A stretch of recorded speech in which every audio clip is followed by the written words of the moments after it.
ഒരു cash book main cash book, വേറെ ഒരു petty cash book. Small transactions എല്ലാം ഡീൽ ചെയ്യാൻ വേണ്ടി petty cash book. Okay, main cash book 3 രീതിയിൽ മെയിൻറ്റെയിൻ ചെയ്യാം. Simple cash book, double column cash book, triple column cash book. Simple cash ബുക്കിൽ debit സൈഡിലും credit സൈഡിലും ഒരു ക്യാഷ് എമൗണ്ട് കോളം ഉണ്ടാവും. ഓക്കെ, അത് സാധാരണ നമ്മളെ ക്യാഷ് അക്കൗണ്ട് പോലെ തന്നെയാണ്. ഓക്കെ, ഒരു സൈഡിൽ to balance brought down, that is opening balance, then to നമ്മുടെ ഈ വർഷത്തെ റെസീറ്റ്സുകളെല്ലാം, ദെൻ ബൈ ക്രെഡിറ്റ് സൈഡിൽ പേയ്മെന്റ്സുകളെല്ലാം, then by balance carry down. സാധാരണ ഒരു ക്യാഷ് അക്കൗണ്ട് പോലെ മെയിൻറ്റെയിൻ ചെയ്യുന്ന ഒരു ക്യാഷ് ബുക്ക് ആണ് single column simple cash book. Okay, വേറെ cash book double column cash book. Double column cash ബുക്കിൽ will have 2 column for amount. Okay, 1 column cash, other column discount. Debit സൈഡും credit സൈഡിലും 2 amount column ഉണ്ടാവും. ഒരു സൈഡിൽ cash receive ചെയ്തതിൻ്റെതും discount അലൗഡും, upper സൈഡിൽ cash pay ചെയ്തതും discount റിസീവ്ഡും. Okay, അതിൽ നമ്മൾ ക്യാഷ് കോളം മാത്രം ബാലൻസ് ചെയ്യും, ഡിസ്കൗണ്ട് കോളം ജസ്റ്റ് ടോട്ടൽ ചെയ്യുകയേ ചെയ്യുള്ളൂ. ഡെബിറ്റ് സൈഡിൽ കാണുന്ന ഡിസ്കൗണ്ട് കോളം ഡിസ്കൗണ്ട് അലൗഡും, ക്രെഡിറ്റ് സൈഡിൽ കാണുന്ന ഡിസ്കൗണ്ട് കോളം ഡിസ്കൗണ്ട് റിസീവ്ഡും ആണ്. ഓക്കെ, അത് നോമിനൽ അക്കൗണ്ട്സുകളാണ്. ഡിസ്കൗണ്ട് അലൗഡും ഡിസ്കൗണ്ട് റിസീവ്ഡും അത് ജസ്റ്റ് നമ്മൾ ടോട്ടൽ ചെയ്യുകയുള്ളൂ, അത് ബാലൻസ് ചെയ്യില്ല. ക്യാഷ് കോളം മാത്രം ബാലൻസ് ചെയ്യുകയുള്ളൂ. ഓക്കെ, എപ്പോഴും ക്യാഷിന് എപ്പോഴും ഡെബിറ്റ് ബാലൻസ് തന്നെ ആയിരിക്കും. ഓക്കെ, ഇനി triple column cash book. Triple column cash ബുക്കിൽ we will have 3 amount column. Debit സൈഡിലും ക്രെഡിറ്റ് സൈഡിലും we will have 3 amount column. 1 amount column for cash, other amount column for bank, and 3rd column for discount allowed. Credit സൈഡിലും cash column, bank column, and discount received column. Okay, cash കോളവും bank കോളവും നമ്മൾ balance ചെയ്യും, discount column just total ചെയ്യുക മാത്രമേ ചെയ്യുള്ളൂ. Okay, ക്യാഷിന് എപ്പോഴും debit balance ആയിരിക്കും, ബാങ്കിന് ചിലപ്പോൾ ഡെബിറ്റ് ബാലൻസ് ആയിരിക്കും, ചിലപ്പോൾ ഓവർ ഡ്രാഫ്റ്റ് ആണെങ്കിൽ ക്രെഡിറ്റ് ബാലൻസ് ആയിരിക്കും. ഓക്കെ, നമ്മുടെ ഈ ക്യാഷ് ബുക്ക് നമ്മുടെ ഒരു മെയിൻ ബുക്കാണ്, പ്രിൻസിപ്പൽ ബുക്കാണ്. അത് സബ്സിഡറി ബുക്കായിട്ടും വർക്ക് ചെയ്യും, അത് പ്രിൻസിപ്പൽ ബുക്ക് മെയിൻ ബുക്കായിട്ട് ലെഡ്ജർ ആയിട്ടും വർക്ക് ചെയ്യും. ക്യാഷ് ബുക്കിന് ഡ്യുവൽ റോളാണ്, that acting as a principal book and as well as a subsidiary book. നമ്മൾ ക്യാഷ് ബുക്ക് പ്രിപ്പയർ ചെയ്യുന്നുണ്ടെങ്കിൽ നമുക്ക് പിന്നീട് വേറൊരു ക്യാഷ് അക്കൗണ്ട് ലെഡ്ജറിൽ ആവശ്യമില്ല. The cash balance is readily available from the cash book itself. Okay, ഇനി നമ്മൾ triple column cash book maintain ചെയ്യുമ്പോൾ ചില transactions, for example cash deposited into the bank, cash deposited into the bank. ഇത് journal entry, നമ്മൾ സാധാരണ journal entry ഇടുകയാണെങ്കിൽ bank account debtor to cash, bank account debtor to cash. So bank കോളത്തിൽ നമ്മളത് debit ചെയ്യും, cash കോളത്തിൽ അത് credit ചെയ്യും. അപ്പൊ അതിന്റെ double entry is completed in the cash book it self, and therefore we are not required to further post that entry into the ledger. നമുക്ക് അതിന് ഫർദർ പോസ്റ്റിംഗ് ആവശ്യം ഇല്ല. അതിന്റെ posting is completed in the cash book itself. To denote that നമ്മൾ in the ledger folio column we add a letter, that is C. അത് contra entry ആണെന്ന് കാണിക്കാൻ വേണ്ടിയിട്ട് നമ്മൾ ഒരു ലെറ്റർ ആഡ് ചെയ്യും. അത് എന്താണ്? C എന്ന് പറഞ്ഞ ഒരു ലെറ്റർ ആഡ് ചെയ്യും. Okay, cash book record receipts and payments of cash. Cash book will always show debit balance since payment cannot exceed the receipts at any time. Type of cash book, main cash book and petty cash book. Main cash book 3 രീതിയിൽ maintain ചെയ്യാം. Single column cash book, double column cash book, triple column cash book. Okay, under double column cash book, discount allowed will be shown in the debit side of the cash book and discount received will be shown in the credit side of the cash book. Okay, discount column cannot be balanced since they are purely memorandum column and will not serve the purpose of a ledger account. അതുകൊണ്ട് ഈ ഇതിനെ വീണ്ടും നമ്മൾ ലെഡ്ജറിലേക്ക് post ചെയ്യണം. Discount അലൗഡിന്റെ total discount allowed അക്കൗണ്ടിലേക്ക് ledger നമ്മൾ പോസ്റ്റ് ചെയ്യും. ഡിസ്കൗണ്ട് റിസീവ്ഡിന്റെ total discount received account in the ലെഡ്ജറിലേക്ക് നമ്മൾ പോസ്റ്റ് ചെയ്യും. ഓക്കെ, അപ്പൊ അതുകൊണ്ട് ജസ്റ്റ് അത് ടോട്ടൽ ചെയ്യുകയുള്ളൂ, ബാലൻസ് ചെയ്യുക ഇല്ല. ഓക്കെ, എന്താണ് കോൺട്രാ എൻട്രി എന്ന് പറഞ്ഞാൽ the entries which appear in the both the side of the cash book are called as contra entries. ഒരു എൻട്രി തന്നെ അതിന്റെ എഫക്ട് കാഷ് ബുക്കിന്റെ ഡെബിറ്റ് സൈഡിലും വരുന്നുണ്ട് ക്രെഡിറ്റ് സൈഡിലും വരുന്നുണ്ടെങ്കിൽ അതിനെ കോൺട്രാ എൻട്രി എന്ന് പറയാം. They are identified and denoted in the cash book itself by writing the letter C in the ledger folio column on either side of the cash book. Okay, for contra entry transaction, double entry procedure is completed in the cash book itself and therefore no further posting is required in the ledger. Okay, questions ചെയ്യാം. Prepare single column cash book. Okay, date, particulars, LF, amount. ഈ സൈഡിൽ നമ്മൾ റെസീറ്റ്സും ഈ സൈഡിൽ payments എഴുതും. Okay, January 1 ആണ് നമ്മുടെ ആദ്യത്തെ date. To balance brought down 1200. Next transaction പറയൂ. January 5 received from RAM. Received from RAM, January 5. Okay, 5th January received from RAM.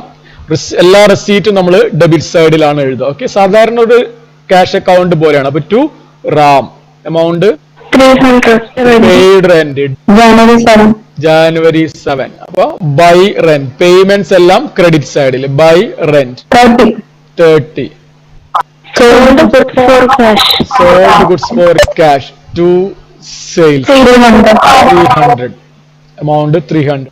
Paid to Sham By Shyam 700. Purchased furniture. Purchase furniture. Buy furniture. Paid salaries അപ്പൊ by salary, amount 100. Rent due but not paid. Due ആയത് pay ചെയ്യാത്തതൊന്നും cash ബുക്കിൽ വരില്ല. Okay, അത് adjustment entry pass ചെയ്യേണ്ടതാണ്. അതൊന്നും cash ബുക്കിൽ വരില്ല.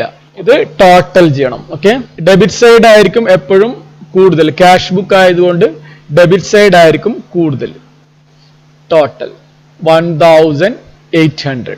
അതേ ടോട്ടൽ തന്നെ ഇവിടേക്കും എടുത്തെഴുതുക. 1800. First January by balance carry down 1800 minus നമ്മുടെ ഇത് മുതൽ ഇവിടം വരെയുള്ള എല്ലാ കാര്യങ്ങളും അതിൽ നിന്ന് മൈനസ് ചെയ്യണം. മൈനസ് ചെയ്ത് കഴിഞ്ഞാൽ 770 rupees ആണ് ക്ലോസിംഗ് ബാലൻസ്. അപ്പോൾ single column cash book is just like A cash account. രണ്ട് സൈഡിലും ഒരു എമൗണ്ട് കോളം മാത്രമുള്ള സാധാരണ ക്യാഷ് അക്കൗണ്ട് പോലെ തന്നെയാണ് സിംഗിൾ കോളം ക്യാഷ് ബുക്ക്. അപ്പോ നമ്മുടെ ഈ ബാലൻസ് 31 ജാനുവരിയുടെ ബാലൻസ് അടുത്ത മാസം 1st ഫെബ്രുവരിയിലേക്ക് നമുക്ക് ബ്രോഡ് ഫോർവേഡ് ചെയ്ത് എഴുതാം. To balance brought down 770. Mr. Ganesh commenced business on 1st April 2017 with 2000 as capital. He had following cash transaction in the month of April 2017. April 1, purchased furniture and paid cash. April 2, purchased goods. April 4, sold goods for cash. April 5, paid cash to Ramohan. April 6, he allowed discount. April 6, received cash from Krishna and Company. Allowed discount. Paid for petty expenses on April 7. Cash purchase on April 8. Paid for labor April 13. Paid Ali and Sons April 13. They allowed discount. Make 2-column cash book. Cash and discount column for the month of April 2017. In the books of Ganesh. In the books of Ganesh, cash book. ഒരു date column, particulars column, LF, amount വരയ്ക്കുമ്പോൾ ഒരു cash കോളവും discount കോളവും. അതേപോലെ credit സൈഡിലും date, particulars, LF, cash, discount. April 1 he commenced business, so to capital. Amount എത്രയാണ് cash കോളത്തിൽ? 2000. he commenced business. അപ്പൊ നമ്മൾ ബിസിനസ്സിലേക്ക് ക്യാഷ് വന്നു. To capital 2000. Purchased furniture and paid cash. Purchased furniture. So buy furniture. Purchased furniture. So buy furniture. 250. Purchased goods. Purchased goods. Buy purchase. 500. Sold goods for cash. Sold goods അപ്പൊ നമുക്ക് എന്താണ്? Receipt ആണ്. അപ്പൊ to sales 950. Paid cash to Ram Mohan. Paid cash to Ram Mohan by Ram Mohan. He allowed a discount. He allowed discount. Okay. 560. 10 rupees. 10 rupee. Okay. Received cash from Krishna and company. To Krishna. 600. 600. Discount allowed ഉണ്ട്. Discount allowed. Discount 20. 20. Paid for petty expenses. So by petty expenses. 15. 15. Cash purchases. Cash purchases. Credit side la by purchase. By purchase. 150. 150. Paid for labor. By wages. 1000. Paid Ali and Sons. They allowed a discount. By Ali and Sons. Amount 400. Allow discount. 8 rupees. 8. Debit സൈഡിൽ വേണം ആദ്യം total ചെയ്യാൻ. Cash ബുക്കിൽ cash കോളത്തിൽ എപ്പോഴും debit side ആയിരിക്കും കൂടുതൽ. Discount column balance ചെയ്യരുത്. ഡിസ്കൗണ്ട് കോളം ജസ്റ്റ് ടോട്ടൽ ചെയ്ത് രണ്ട് സൈഡും ടോട്ടൽ ചെയ്ത് ഇട്ടാൽ മതി. Debit side total 3550. ടോട്ടൽ നമ്മൾ ഇവിടേക്ക് എടുത്ത് എഴുതുക 3550. എന്നിട്ട് ഇതിനകത്ത് എഴുതുക by balance carry down 3550 minus മൊത്തം മൈനസ് ചെയ്യാം 675 rupees. Discount column just total ചെയ്താൽ മതി 20 റുപ്പീസും 18 റുപ്പീസും. ഓക്കെ, ക്വസ്റ്റ്യൻ വായിക്കാം. Enter the following transaction in cash book with discount and bank column. Checks are first treated as cash receipt. If you receive a check from a party, that should be treated as a cash receipt if you are not depositing that check to the bank. ബാങ്കിലേക്ക് നിങ്ങൾ ആ check deposit ചെയ്യുന്നില്ലെങ്കിൽ അത് ഇപ്പോ തൽക്കാലം cash receipt ആയിട്ട് treat ചെയ്യാനാണ് പറയുന്നത്. അപ്പൊ ചെക്ക് റിസീവ് ചെയ്ത് കഴിഞ്ഞാൽ ക്യാഷ് കോളത്തിൽ എൻറ്റർ ചെയ്തോളാനാണ് ക്വസ്റ്റ്യൻ പറയുന്നത്. ഓക്കെ, അപ്പൊ നമ്മൾ പിന്നീട് അത് ബാങ്കിലേക്ക് ആ ചെക്ക് ഡെപ്പോസിറ്റ് ചെയ്യുമ്പോൾ ബാങ്ക് കോളത്തിൽ നമ്മൾ അത് എൻറ്റർ ചെയ്യുകയും വേണം, ക്യാഷ് കോളത്തിൽ നിന്ന് അത് മൈനസ് ചെയ്യുകയും വേണം. ചെക്ക് കിട്ടുമ്പോൾ അത് ക്യാഷ് കോളത്തിൽ നമ്മൾ എൻട്രി ഇടും, ക്യാഷ് കോളത്തിൽ ഡെബിറ്റ് ചെയ്ത് വെക്കും ചെക്ക് കിട്ടുമ്പോ. എന്നിട്ട് ആ ചെക്ക് നമ്മൾ ബാങ്കിൽ ഡെപ്പോസിറ്റ് ചെയ്യുമ്പോൾ ക്യാഷ് കോളത്തിൽ നിന്ന് അത് ക്രെഡിറ്റ് ചെയ്യുകയും വേണം, ബാങ്ക് കോളത്തിൽ ഡെബിറ്റ് ചെയ്യുകയും വേണം. പാർട്ടി നമുക്ക് ചെക്ക് തന്നു. ഓക്കെ, ആ ചെക്കിനെ cheque are first treated as cash receipt എന്നാണ് പറയുന്നത്. നിങ്ങളുടെ ക്വസ്റ്റ്യനിൽ പറയുന്നത് ചെക്ക് കിട്ടിക്കഴിഞ്ഞാൽ ക്യാഷ് റെസീറ്റ് ആയിട്ട് ട്രീറ്റ് ചെയ്യാൻ. If you are not depositing that cheque immediately to the bank account. ആ ചെക്ക് നിങ്ങൾ ബാങ്കിലേക്ക് ഇപ്പൊ ഇമ്മീഡിയറ്റ്ലി ഡെപ്പോസിറ്റ് ചെയ്യുന്നില്ലെങ്കിൽ ചെക്ക് കിട്ടിയാൽ അത് ക്യാഷില് ഡെബിറ്റ് സൈഡില് ക്യാഷ് കോളത്തിൽ കാണിക്കും. അതുവരെ ഓക്കെ ആണോ? ഓക്കെ ആണ്. ഇനി നമ്മള് 2 ദിവസം കഴിഞ്ഞിട്ട് ഈ ചെക്ക് എടുത്തിട്ട് ബാങ്കിൽ കൊണ്ടുപോയി ഡെപ്പോസിറ്റ് ചെയ്യണം നമ്മുടെ അക്കൗണ്ടില്. അപ്പൊ നമ്മൾ ബാങ്കില് നമ്മുടെ ബാലൻസ് കൂടുമല്ലോ. അപ്പൊ ബാങ്കിനെ എന്ത് ചെയ്യണം? ഈ ബാങ്ക് കോളത്തിൽ ഡെബിറ്റ് ചെയ്യണം. പക്ഷേ ആ ചെക്ക് ക്യാഷ് കോളത്തിൽ ഡെബിറ്റിൽ കിടക്കുകയല്ലേ. ചെക്ക് കിട്ടിയപ്പോൾ നമ്മൾ എന്താ ചെയ്തത്? ക്യാഷിൽ ഡെബിറ്റിൽ എഴുതി. ഇനി ആ ചെക്ക് എടുത്ത് ബാങ്കിൽ കൊണ്ടുപോയി ഡെപ്പോസിറ്റ് ചെയ്യുമ്പോ എന്ത് ചെയ്യണം? ബാങ്കിൽ ഡെബിറ്റ് ചെയ്യണം. ക്യാഷിൽ നമ്മൾ ഡെബിറ്റ് ചെയ്ത് വെച്ചത് കളയണമെങ്കിൽ ക്യാഷിന് ക്രെഡിറ്റ് ചെയ്യണം. ആദ്യം നമ്മളത് ചെക്ക് കിട്ടുമ്പോ ക്യാഷ് ബുക്കില് ക്യാഷ് കോളത്തിൽ കാണിച്ചു. എന്നിട്ട് ആ ചെക്ക് പിന്നീട് നമ്മൾ ബാങ്കിൽ ഡെപ്പോസിറ്റ് ചെയ്യുമ്പോ ബാങ്ക് കോളത്തില് ഡെബിറ്റ് ചെയ്തിട്ട് ക്യാഷ് കോളത്തില് ക്രെഡിറ്റ് ചെയ്യണം. Chandrika commence business with cash. He paid into his current account. He received a check from Kirti and Company. He pays in bank Kirti and Company's check.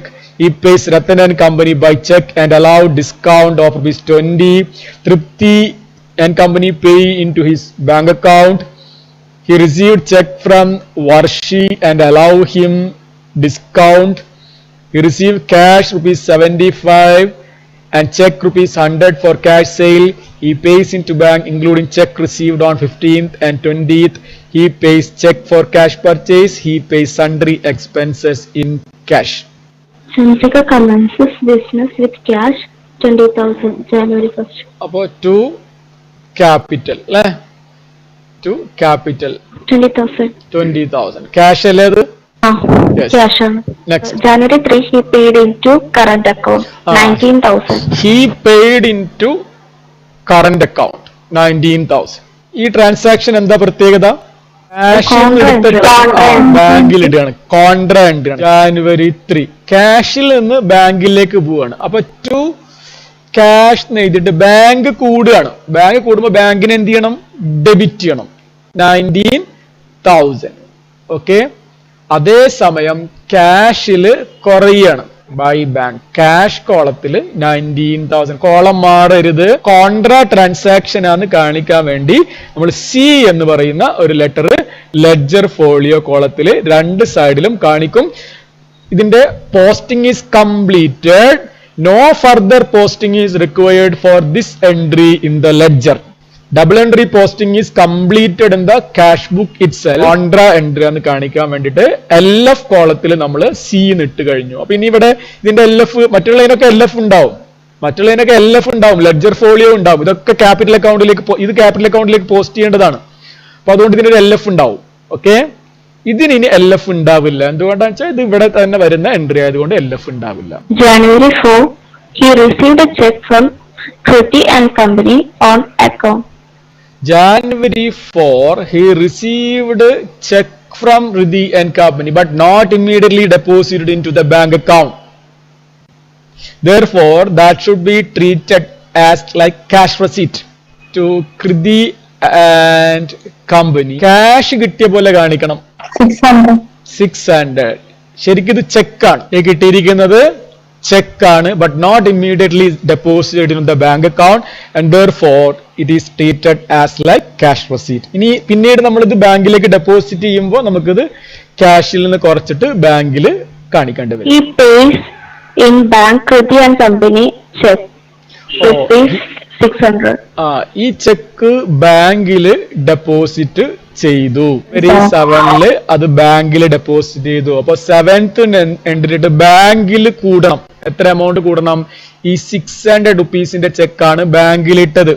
അപ്പൊ ഇവിടെ നമ്മൾ കാണിക്കും to cash എന്ന് എഴുതിയിട്ട് bank കോളത്തിൽ കാണിക്കും. ഇതൊരു കോൺട്രാ എൻട്രി ആണ്. എന്നിട്ട് 7th ബൈ ബാങ്ക് എന്ന് പറഞ്ഞിട്ട് ക്യാഷ് കോളത്തിൽ അത് കുറച്ച് കാണിക്കും 600. It's A contra entry. എന്തുകൊണ്ട് കോൺട്രാ എൻട്രി? അത് നേരത്തെ ക്യാഷ് റെസീറ്റ് ആയിട്ട് ട്രീറ്റ് ചെയ്തത് കൊണ്ട് ഇപ്പൊ അത് കോൺട്രാ എൻട്രി ആണ്. January 10th he pays Ratan and Company by check and he is allowed discount rupees 20. By Ratan and Company he 330. അദ്ദേഹം ഡിസ്കൗണ്ട് തന്നു rupees 20. ചെക്ക് കൊടുത്തു. അപ്പൊ ബാങ്കിൽ നിന്ന് കുറച്ച് കാണിക്കുക, നമുക്കൊരു ഡിസ്കൗണ്ടും കിട്ടി 20 rupees. Tripti and Company pays into his bank account 475. Tripti and Company pays into his bank account amount 475. അദ്ദേഹം ഡയറക്ട്ലി നമ്മുടെ ബാങ്ക് അക്കൗണ്ടിൽ ഡെപ്പോസിറ്റ് ചെയ്തു January 12. Next transaction. January 15 he received check from Varshi. Check receive ചെയ്ത് കഴിഞ്ഞാൽ that should be treated as a cash receipt 450 and he allowed discount of 35. 20th January he receives cash rupees 75 and check rupees 100 for sale. രണ്ട് കാര്യങ്ങളാണ്. He received 100 rupees as cash and 100 rupees as check. He received 75 rupees cash and 100 rupees check. രണ്ടും കിട്ടിയത് സെയിൽസിനാണ്. അപ്പൊ to sales അദ്ദേഹത്തിന് cash 75 കിട്ടി. അതേപോലെ to sales ഒരു ചെക്കും കിട്ടി. ചെക്ക് കിട്ടിയാലും നമ്മൾ ഇപ്പോ ട്രീറ്റ് ചെയ്യുന്നത് ക്യാഷ് റെസീപ്റ്റ് ആണ് 100 rupees. 25th January he pays into bank including checks received on 15th and 20th. Amount 1000 to your national. 15th-ലെയും 20th-ലെയും check ഉൾപ്പെടെ അദ്ദേഹം 1000 rupees ബാങ്കിൽ ഡെപ്പോസിറ്റ് ചെയ്തു എന്നാണ്. 15th-ന്റെ ചെക്ക് 450 രൂപയുടെ ചെക്കും 20th-ന്റെ ചെക്ക് 100 രൂപയുടെ ചെക്കും. അപ്പൊ ശരിക്കും എത്ര വരുന്നുള്ളൂ? 550 rupees വരുന്നുള്ളൂ. ഈ 450 rupees-ഉം ഈ 100 rupees-ഉം ഉൾപ്പെടെ 100 rupees-ന്റെ ചെക്കും ഉൾപ്പെടെ 1000 rupees ബാങ്കിൽ ഡെപ്പോസിറ്റ് ചെയ്തു. ആ ബാങ്കിൽ ഡെപ്പോസിറ്റ് ചെയ്യുമ്പോ ഒരു കോൺട്രാ എൻട്രി ആണ്. അപ്പൊ ബൈ ഇവിടെ എന്താണ്? To cash. ഇതിൽ ടു ക്യാഷ്. ഇവിടെ ബൈ ബാങ്ക്. ക്യാഷ് കോളത്തില് 1000 ടു ക്യാഷ് 1000 ബൈ ബാങ്ക് 1000. ഇപ്പൊ നമ്മുടെ കയ്യിലുള്ള എല്ലാ ചെക്കും നമ്മൾ ബാങ്കിൽ ഡെപ്പോസിറ്റ് ചെയ്ത് കഴിഞ്ഞു. ഇനി ഒരു ചെക്കും നമ്മുടെ കയ്യിൽ ഇല്ല. അപ്പോ ഈ എൻട്രി ഒരു കോൺട്രാ എൻട്രി ആണെന്ന് കാണിക്കാൻ ലെഡ്ജർ ഫോളിയോ കോളത്തിൽ സി എന്ന് കാണിക്കണം. 27th January, he pays for cash purchase. Amount 275. Pays for cash purchase. So by purchase. Cash column amount 275. 275. 30th January, he pays sundry expenses by cash. So by sundry expenses 50, sir. 50. ഇനി cash കോളവും bank കോളവും balance ചെയ്യുക. Discount column just total ചെയ്താൽ മതി. Debit side total is 21,225. Same total നമ്മൾ credit സൈഡിലേക്ക് എടുത്തെഴുതുക. 21,225. ഈ ടോട്ടലിൽ നിന്ന് ഇതുവരെയുള്ള എല്ലാ ടോട്ടലും മൈനസ് ചെയ്യുക. ക്യാഷ് ബാലൻസ് കിട്ടും 300 rupees. ഇനി ബാങ്ക് കോളം ഇതേപോലെ ടോട്ടൽ ചെയ്യുക. ബാങ്ക് കോളത്തിന്റെ ഇവിടുത്തെ ടോട്ടൽ 21,075. ആ ടോട്ടൽ തന്നെ ഇവിടേക്ക് എടുത്തെഴുതുക. 21,075.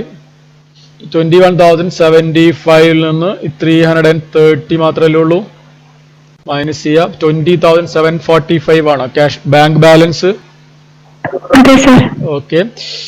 ഈ ഡിസ്കൗണ്ട് കോളം ജസ്റ്റ് ടോട്ടൽ ചെയ്താൽ മതി. 35 rupees. ഇത് 20 rupees.